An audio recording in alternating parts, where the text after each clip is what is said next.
What's up, people? In this video, we are going to watch another of the legendary Wes Watson. We're going to watch this one, County Jail, Prison Gangs. Gotta love Wes Watson. Who doesn't love Wes Watson? I know a lot of people don't like me doing videos about Wes Watson. They think that they have, I don't know, they're just like cool on the internet because they're like, it's like, you know, it's like internet tough guy stuff. It's like, oh my god, how dare you think that you're allowed to talk about Wes Watson? You know, he's way cooler than you, and because I'm his fan, I'm also cooler than you. So, you know, go make videos about something else, because this insults me. Whatever, retarded. Anyway, if that's you, please subscribe to my channel. Anyway, like, comment, subscribe.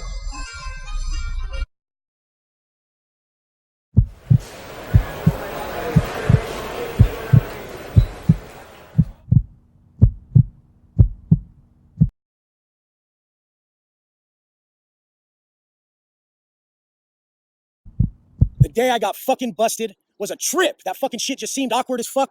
I was at my chick's pad. She was all dope sick on heroin. I was up being a fucking weirdo for a long ass fucking time.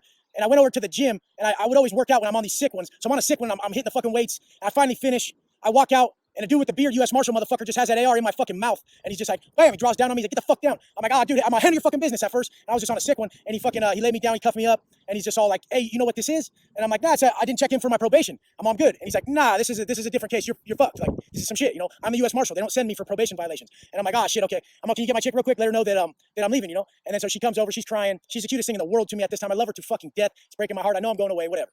But they take me down to county. First, they take me to some fucking Carlsbad station, and they try to just they're like, we got you. These fools are telling us a story, telling us it's you, this person, that person, and the other. I'm like, I don't know who the fuck you guys are talking about. Yeah, I know the one guy, but I don't fucking know about this event. I don't know the other people. So yeah, you obviously know that I know the one person, but I don't know the other people. So anyways, all of them have already snitched on me at this point. I don't know.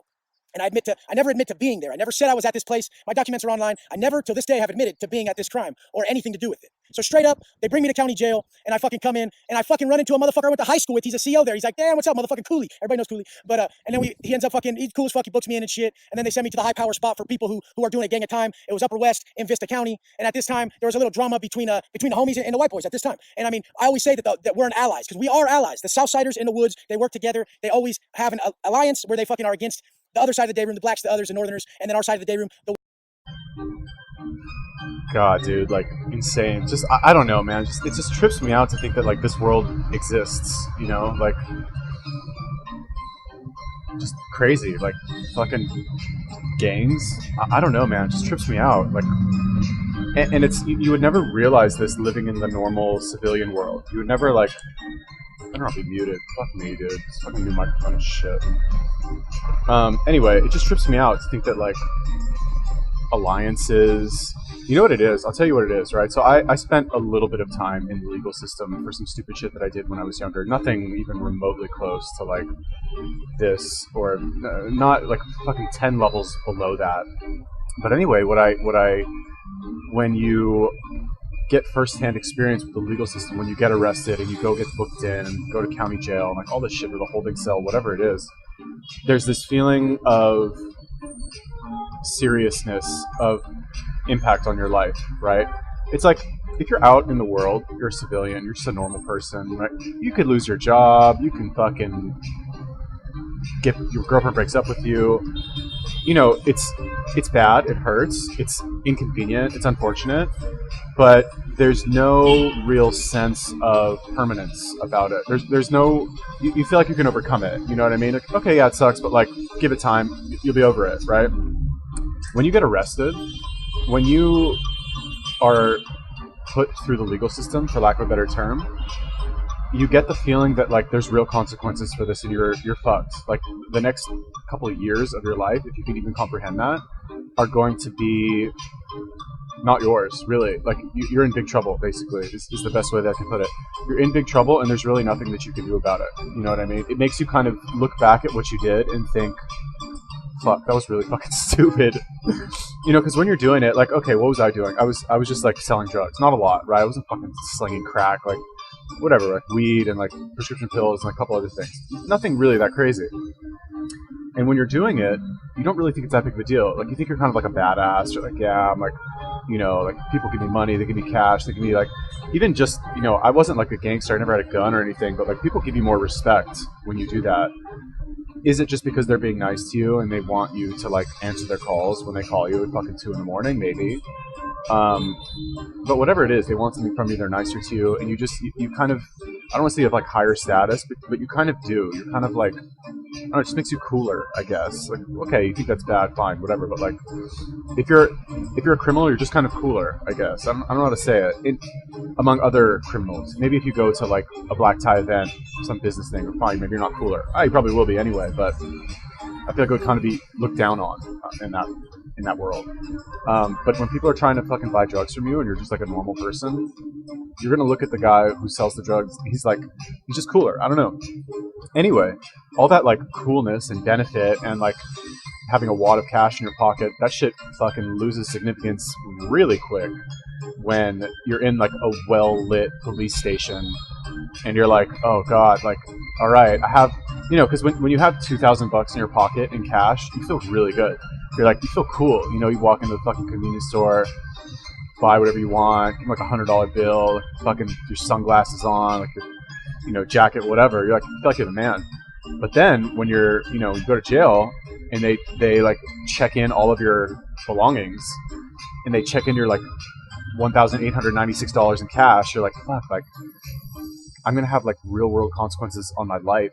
Fucking $1,800, like what a waste. Like how stupid, really. I don't know. That's not what he's saying, but like just my thoughts. The whites, the Southsiders, the Pisces, we have an alliance over here. So, but at this time, it doesn't mean that there can't be a problem between us and the Southsiders. So at this time, there was drama, and that shit fucking kicked off tough in the first fucking couple days. The two of these big motherfuckers, they tried to come push me into an open cell to start it off, because I was the biggest white boy. They were trying to take me out. So this big-ass motherfucker, he was like 6'8", big-ass fool. Comes rushing at me. I dump him. I pick his legs up and fucking just pound him into the ground. Fucking straight. Just pick his feet up, slam him down. And then fucking the people that were with him trying to push me in the cell, they're all fucking tripping. They're getting at me. All I know is like 10 minutes later, I'm leaking like a motherfucker out of my eye. I don't know what the fuck happened. We were all fighting. It happened quick. But two white boys in that thing got stabbed. Only two of the white boys jumped. The other fool was fucking played dead and laid on the fucking ground while 50 homies were fucking us up. You can't win with the homies. I'm gonna be honest. Like anyone who's been to the pen knows the homies fucking, they got the numbers. It's gonna be bad. So I mean, you're gonna fight till death, but it's a numbers game. Prison is a fucking numbers game. So just know you're fighting a fucking battle. So I mean, I get this big ass cut. I'm fighting to the very end. The motherfucking cops come in with the pepper guns, lighting us up. We're all coughing. Everybody gets down. You can't breathe. Those things choke you up. You're done. But after this fucking riot, the white boys that were in it, we get sent to SEG. So we go to SEG. We're in AdSeg, which is like the whole administrative segregation. It's like the shoe in prison, but for county jail. So while in AdSeg, I'm there in SEG alone for 9 months, no celly, no contact, just a motherfucking water bag. And that's all I had was a water bag, some magazines, and fucking all the time on my hands in the world to sit there and stress on the case I'm taking to trial. So I'm sitting there for 9 motherfucking months. Cold, dark cell, no TV, no celly, no contact. It's a fucking building that's empty, and everybody, there's like 15 cells, and every cell gets there 1 hour in the day room to use the TV and to shower and shit. You get 1 hour a day. So you go out there by yourself, and it's PCs, it's normal people, it's fucking, it's all the people who have current drama. So I'm back there, I'm GP, but there's PCs, there's everybody. You don't really ever talk to the PCs or anything like that. They actually will get in your vent and fuck with you. And the way this building is fucking situated is there's a fucking seat that goes through from cell to cell, and the seat is fucking metal. And that's where you sit at your desk to do your writing and shit. And this JCat motherfucking PC who lived next to me, he would wait till about 3 in the morning, like 1 o'clock to 3 o'clock in the morning, and he would slap his shower shoe on the fucking seat. And it was the loudest fucking ding, like in my cell. Like I could hear it in my cell, it would rattle because they were connected through the wall. So now this motherfucker would just harass the shit out of us, putting shit on the phones on 4th of July because nobody cared for him. And he was just one of them hater ass motherfuckers that if he's going through some shit, he's gonna make other people go through some shit. Don't be one of those motherfuckers. Always give what you want in return. When people give negativity, that's a sign that they feel like shit inside and they hate themselves. We know how we feel when we're being negative, so don't ever play into that. Listen and walk by the language of the universe. This is energy distribution. This is frequencies. This is vibrations. And we know when we're giving off some bullshit ass shit. And a lot of people nowadays do that passive negativity. Don't do that passive negativity bullshit. Okay, interesting. So, okay, the thing to remember here, I think, regarding frequencies, vibrations, energies in the universe, that stuff, I'm not saying that's wrong and it's like ridiculous and blah blah blah. I'm not saying that. I think there is some value in looking at the world through that lens, right? But think of it like a lens, right? Think of it as if let's say there were frequencies and energies. Let's just pretend that were true. How would we conduct ourselves if that was true, right? That's like a frame, right? The common term is frame. Like look at it through that frame.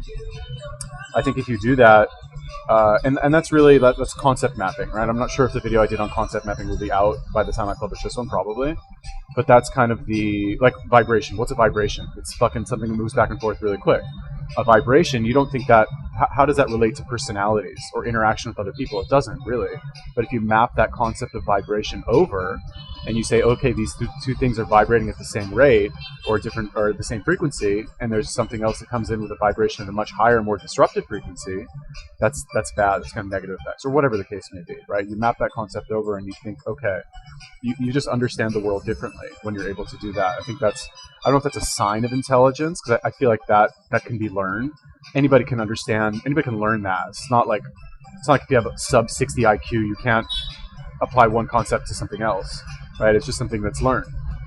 Anyway, this, like, why do I even think like this, right? When I was doing sales, and it's common in sales, right? When I was doing sales face to face at kiosks, you're in the mall, and when you have good energy, when you're feeling good and you're happy, oh my God, everybody wants to talk to you. Everybody loves you, right? Customers love you. They buy from you. They happily buy from you. You make a ton of money, and the world is just like, the sun is shining, the birds are chirping, and you're just like Mr. Popular in the mall, right? When you're, let's say, maybe a little bit fatigued, a little bit tired, maybe you're not really feeling it that day, maybe you have some external issue outside of work that's just like gnawing at you, and you don't have that same enthusiasm, maybe you're even a little bit irritated, the people that you approach, they're also going to be irritated. They're not going to be happy. They're going to kind of like, I don't know if they sense something is off, or that they just don't respond to you the same way, or whatever it is. I'm not really sure, but it's definitely a thing. And even more recently, what I noticed, because right now I'm in Vietnam, right? I'm in Vietnam. I'm in a tourist city, or a city that's mainly for tourists, called Nha Trang, right? This city, the locals here, you just get the feeling that they've just like had enough of these foreigners. There's just like an underlying feeling in the city that like the Vietnamese people don't like the foreigners, right? Oh, okay, you fucking SJWs out there be like, well, you just don't like other cultures, or you're not appreciating cultural differences. No, dude, I've been all over the world. I've met fucking dozens of cultures. Like, I've lived all over the place. Like, I'm telling you, here they do not. It's something about the culture where they like don't smile and like give you dirty looks and like, oh, fine, it's cultural difference. They hate foreigners. Okay, cool. They still hate foreigners. However, what I do, like, I thought of this term the other day, where I spit kindness in their face, right? It's like, simple example, right? We have in my even this cafe that I come to every single day and shoot my videos in. When I came here, the people stone face, like no reaction at all. Like, order my coffee and that's it. But me, being the like, not insubordinate, but like insufferable person that I am, I'm like, oh, thank you so much. Thank you. Oh, wow, your coffee is amazing. I love this coffee here. Big smile on my face. You guys wouldn't recognize me at all. And what happened? When you smile at somebody like that, they can't help but smile back, right? So I've like infected them with my enthusiasm when I feel enthusiastic enough to do it. If I don't feel enthusiastic enough to do it, if I'm, let's say, tired or irritated, or I've got some other issue that's bothering me, or think of something negative, whatever, and I'm just like walking around and I try and do the like smile thing, smile comes out like, people are like, oh God, I'm not able to break through that. I'm not able to like pull them into my vibration or my web or whatever you want to call it. Anyway, like when he's talking about being negative, at the end of the day, right, you can't, let's take the smile trick as an example. You can't always smile and like solve somebody's problem. I'm always scared that I'm like muting myself. You can't always do that. Some people you're just going to meet, like this guy who was like in the neighboring cell. Was there some way maybe to like talk to this guy and like convince him not to be an asshole? Maybe. Apparently you don't do that in where he was anyway, so like not really socially acceptable to try, I guess. Was there some way to do it? Maybe. Something you could have said to that person. But like in the civilian world, there's some people maybe I'm sure it's possible to talk anybody down from the ledge and talk them out of being an asshole, but like at the end of the day, do you really want to try that hard to convince somebody who's an asshole to not be an asshole? Do I really want to try that hard to like change the like underlying current of Nha Trang, like their hatred of foreigners? Like, do I really want to like spend my time and energy doing that? Or is it better for me, selfishly, to just go to a city where people are like nicer, like literally any city in the world? The only city that I would say is like has a worse attitude than Nha Trang is Berlin, but like get into that right now. Anyway. You're better off just speaking your shit than holding that shit in. It'll make you physically sick. But anyways, I get back to me being in county. I'm in county. My chick visits me a few times. I see my people a few times. It would break my heart. She was actually pregnant at the time, my little princess, sending me letters that were saying, what should we name our kid? And she was looking after my pit bull who had puppies at the same time. So, I mean, I had my pit bull that was pregnant. I had my princess. I was like, man, my world is perfect. But I landed myself in prison and I'm looking at 20 fucking years. That's how life happens. Once everything's perfect, that motherfucking bullshit catches up with you and that fucking karmic debt, it's time to pay it. It's always time to pay that karmic debt the second everything's perfect. It was all good just a week ago, motherfucker. That shit's fucking true as fuck. Don't fucking think you're getting away with it. Live that good life. If a man is right, his motherfucking world will be right. So county jail is torture. The first fucking couple days, everybody's kicking dope. They get like 72 hours before they have to start programming tough. I guess county jail ain't bad if you're looking at small amounts of time, which I've never been. I've never just gone to county on a baby beef. I've always had problems. My first case was the trafficking charge that they were hitting me with 5 years with, and then the fucking next case was this fucking this robbery in the first, battery in the first, assault deadly weapon, the whole nine. They gave me the fucking enhancements on everything. The craziest fucking shit is I fought this motherfucking case. I took it to the box. Everyone would tell me, Wes, there's a 98% conviction rate in San Diego County. I said, good motherfucker, because I'm the fucking 2%, and I still feel that way today. That's how you should feel. Don't take your case to the box, but feel that you're the 2%. Feel that you're the 1% and act like it. If everyone else is doing one thing, it's the best bet that if you do the opposite, you'll fucking kill it. That's why I get the fuck up early. That's why I push myself. That's why them burgers are only fucking rarely eaten. That's why we stay in line with what we desire. If you don't want muscles, if you don't want to be blasted, if you don't want a nice bank account, if you don't want to be successful, then don't listen to the fucking principles that I push. Because anything else don't fucking work. Everybody knows it's the principles. It's discipline. It's commitment. It's consistency. It's that relentless motherfucking behavior that I show every day on my motherfucking Instagram. And you guys are going to see it pay off. Mark my motherfucking words. Stay the fuck out of county. Stay the fuck out of prison. And most of all, quit following them fake ass fucks that are selling you a fucking dream that they know ended in their fucking tears. Yikes. Okay. Okay, so a few things. I don't know. From what I've heard about county, and I, again, for the 50th time, all you like Wes Watson fanboys out there who like, you know, whatever, like watch, you know, listen to fucking your favorite like gangster rappers and like, you know, whatever, like you sold some weed so you think you're like hardcore because your like cousin went to jail or something. I don't know, whatever, like fuck you guys. I love Wes Watson. I think he's amazing. I'm hypnotized every time I watch his videos. I'm just like, honestly, okay, so like I review these videos, right? That's the bulk of my recent upload activity is essentially watching videos and pausing them every few minutes and saying what I think about anything really that I pick up in the video. I'm like, ooh, I can say something about that. And, you know, I do this for maybe 3-4 hours a day, roughly, like total recording time. And then the rest of my day, you know, let's say I'm up for whatever, 16 hours a day, I have the opportunity to watch YouTube if I want, right? Like, I'm in the analytics a lot. I'm in my like creator studio, whatever, and a lot of the time I'm served additional videos by YouTube every time I open YouTube, really, you know, regardless of, so I have to open YouTube in order to open my like creator dashboard. So I always see videos, and YouTube will serve you videos based on videos that you've watched. And if I watch a video in its entirety, which most people don't do, most people watch like the first few minutes of video and then X out, right? But if I've watched, you know, how many, this is like maybe my 4th, 5th Wes Watson video that I've done. If YouTube sees that I've watched like 5 Wes Watson videos from beginning to end, they're like, oh, he must really like Wes Watson, and we want him to stay on YouTube for as long as possible. Maybe he'll want to watch this other Wes Watson video. He just came out with a video 3 hours ago. Let's serve him this one. I have to like, anyway, the point, what I'm trying to say is I have to stop myself from watching it. I'm like, oh God, I really kind of want to watch this one. What's this about? Like prison shanks, you know, like how to make a gun in prison or whatever it is, you know?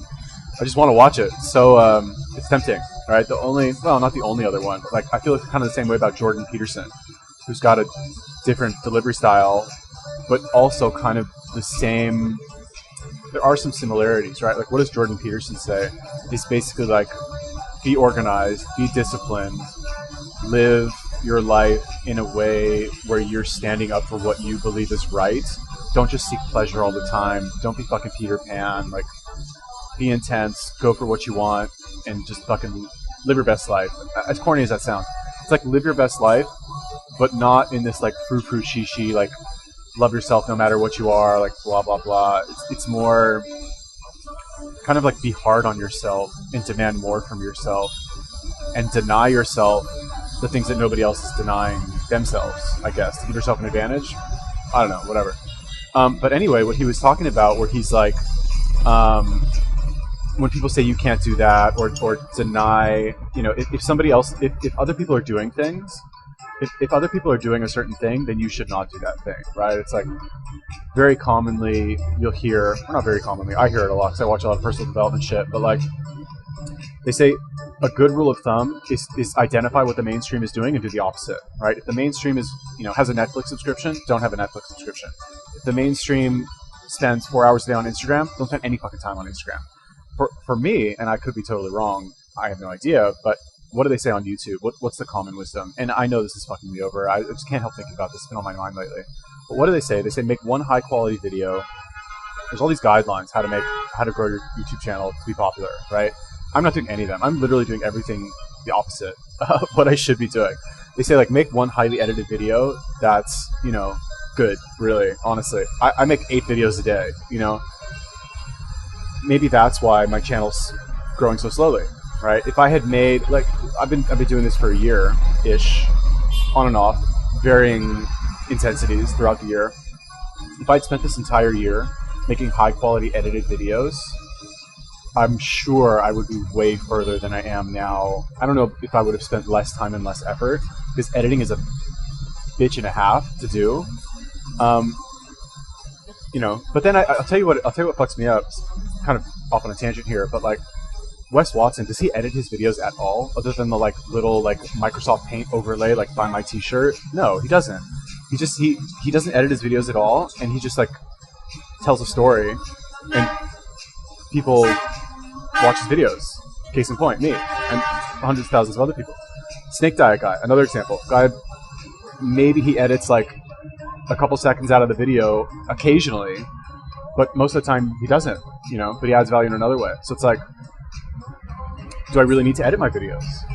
Maybe. I mean, honestly, would it kill me to not record in this loud ass cafe with the sounds of the Vietnamese drivers in their train honking their horns all the time? Probably. Anyway, this has nothing to do with what he's talking about. I don't remember.